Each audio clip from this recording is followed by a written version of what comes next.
How's everybody doing this afternoon? Let me ask you all again. How's everybody doing this afternoon? Great. Good afternoon. I'm Richard Pagano, President Emeritus of the Pennsylvania Society of the Sons of the Revolution. On behalf of my society, along with the descendants of the signers of the Declaration of Independence, welcome to the 57th annual Let Freedom Ring ceremony here at Independence National Historical Park.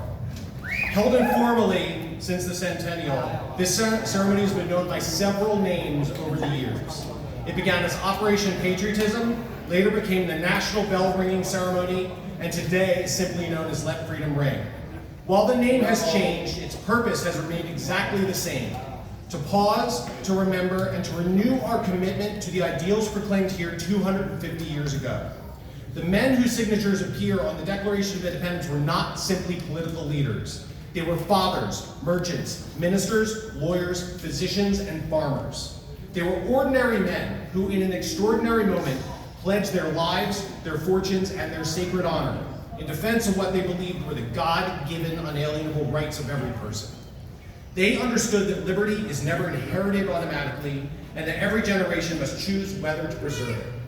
That is why organizations like ours exist. The purpose of our societies is not remembrance alone, it is stewardship. We preserve the memories of those who came before us, not so that we may simply admire their accomplishments, but so that we may champion the enduring principles for which they sacrificed so much.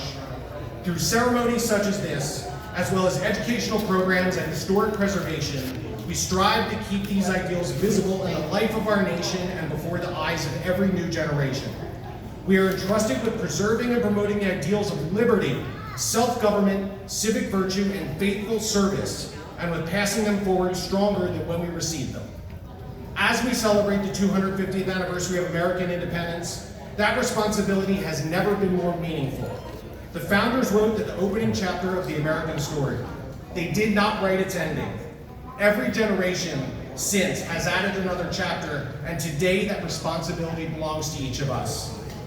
Before we begin the ceremony, I would like to offer sincere thanks to the Superintendent of the Independence National Historical Park, Stephen D. Sims, who we hear from shortly, along with Adair Raymond and the entire staff of Independence National Historical Park. Through their dedication and partnership, we're privileged to continue this tradition on this sacred and historic ground. Please join me in thanking them for their hospitality and their steadfast commitment to preserving America's story.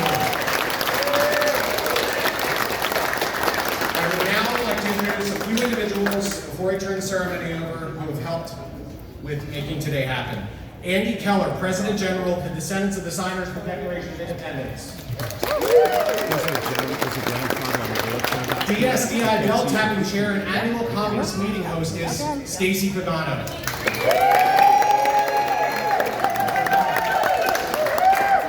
Harvard, Castlewood, and FJ Society Sons of the Revolution's Color Guard.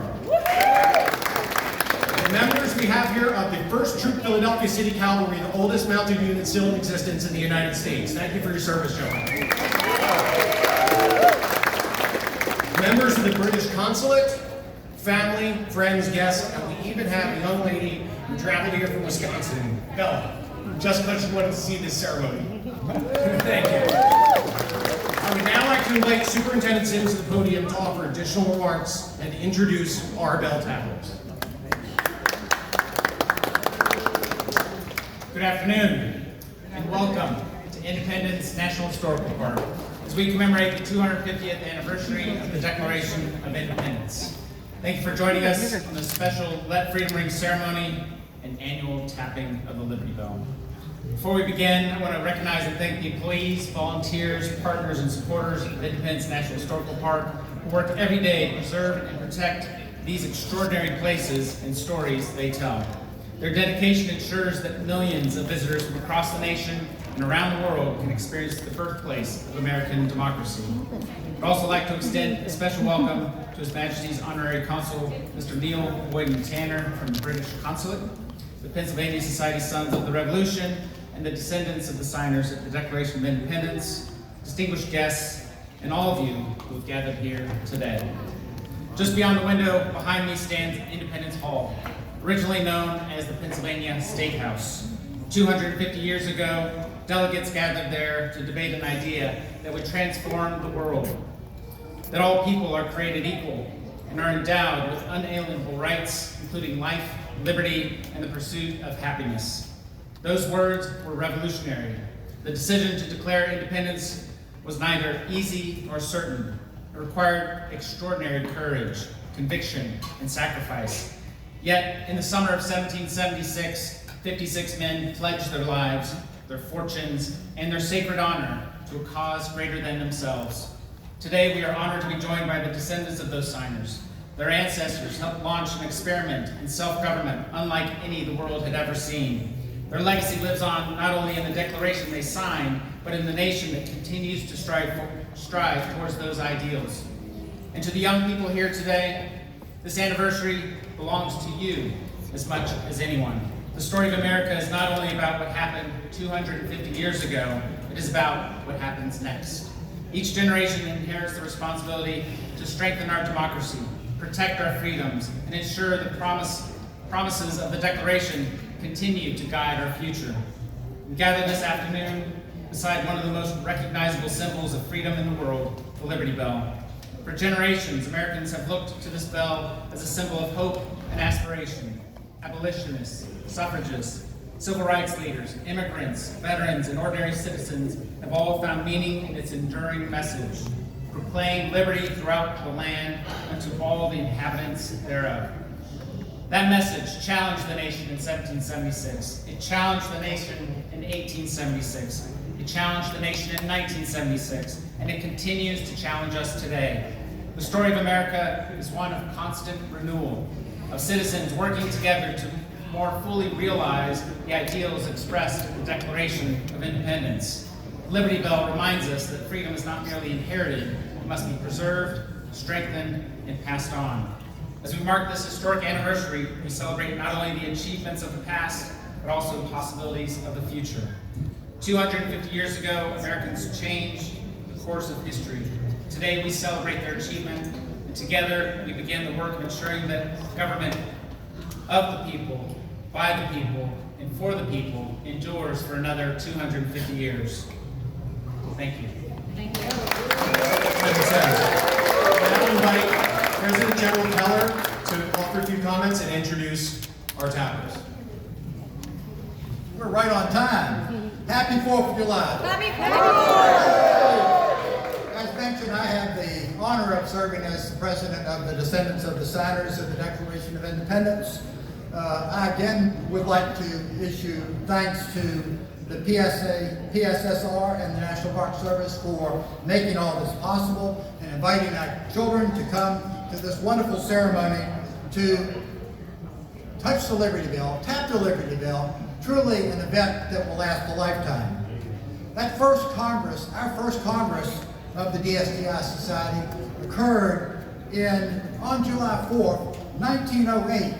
And at that point, we actually met in the very room where the debates were held, where the deliberations occurred, where the vote occurred, and where the signing occurred. We can no longer do that anymore. That is now a national shrine. But the Society has continued an unbroken history of meeting every year, either on July 4th and plus 2 other meetings during the year. There were 56 signers who signed that Declaration of Independence. They mutually pledged their lives, their fortunes, and their sacred honors in that cause of liberty. We honor that bravery today, for had the war gone differently, they may have suffered a fate that none of us wants to contemplate. But now, the time that we've been waiting for, the time has come to introduce this year's bell tappers. As I call their name and signer, they will take their place to tap the Liberty Bell. These are our future.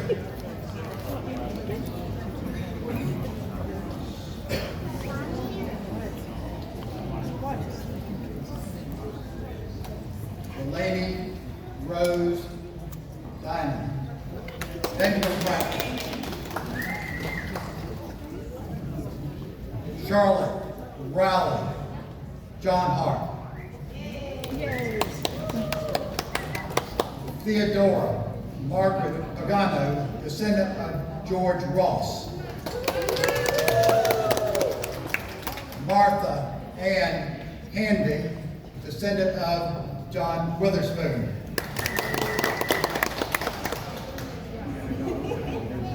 Kathleen Tayon, descendant of Thomas McKean. Liberty Grace Diamond, descendant of Benjamin Franklin. Clara Elizabeth Handy, descendant of John Witherspoon. Andrew James Casey, descendant of Thomas Haywood Jr. Olivia Bernice Good, descendant of Francis Hopkinson.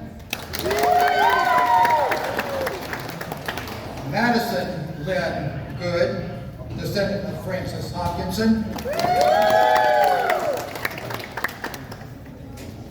Delaney Rose Dinan, descendant of Benjamin Franklin. I've already read that one once. I've run out of cards. Abigail Claire Hayward. Who am I missing? Abigail? Abigail Claire Hayward. Abigail Claire Hayward. Abigail Claire Haywood, descendant of Thomas Haywood. Thomas James Hayward, descendant of Thomas Hayward. And President General Superintendent, if you would take your stations. Ladies and gentlemen, let freedom ring.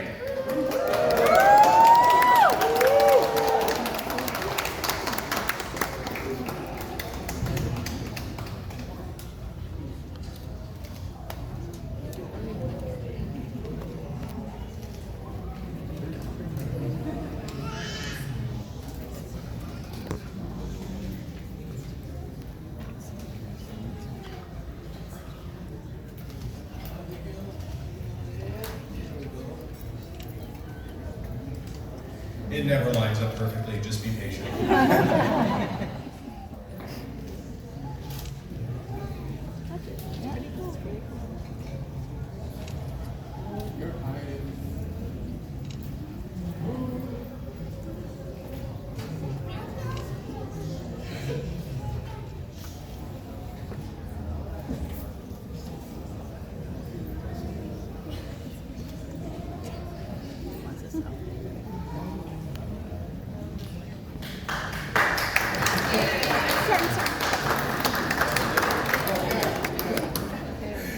It rang.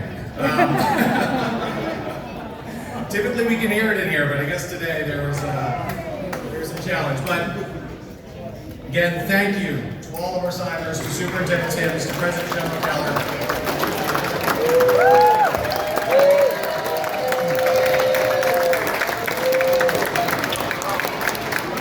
On behalf of the National Park Service, Independence National Historical Park, the descendants of the signers' Declaration of Independence, the Pennsylvania Society Sons of Revolution and its Color Guard, 1st Troop Philadelphia City Cavalry. Thank you for joining us on the 250th anniversary of the Declaration of Independence. We hope you have the best day with the ones you love. God bless you and God bless these